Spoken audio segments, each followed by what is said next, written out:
breast cancer actually hit me when I was at a really low point. I was still mourning the death of my mother. I was still furious about my divorce. I was still angry about how the things I had wanted and believed God for and prayed for all of my life hadn't happened. When the doctor called me, he said, well, Miss Johnson, I got bad news for you. I heard Dr. Dollar tell the story about his own battle with prostate cancer. And he said when he got the call, he said, all right, doc, what you got?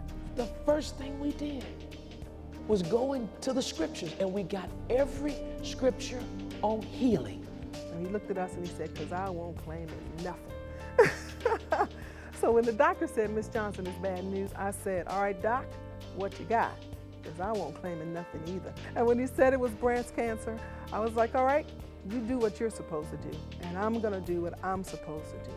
And I got off the phone and went up into worship, into praise. I got to World Changers, and Dr. Dollar taught us what standing on the Word meant.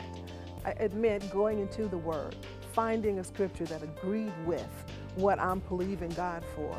Dr. Dollar had already taught about making confessions. I speak to my liver, I speak to my prostate, I speak to all my systems, my immunity system, my digestive system, my circulatory system. I speak to my arteries, I speak to every part of my body, and I declare it to function in the perfection in which God created it to function. Not only was I repeating scripture, but I was also making confessions. I was born to win. I will live and not die. When the doctor called the second time, I was like, what? You came back? And I saw Dr. Dollar again. I went back a little cocky when I saw the doctor. Because he went in and he did his little thing, came back. He said, I said, what? Say it. You know, he does this thing where he says, all right, put your dukes up. He said, it ain't that no more. What you been doing? I said, bro, I was healed when I walked in here. So I literally stood in my living room and said, you came back? Oh, you want some more? All right, come on. You don't know who my daddy is. And I just began to fight with the word says. And And even during the treatment, I wouldn't let them play their elevator music. I brought praise music with me.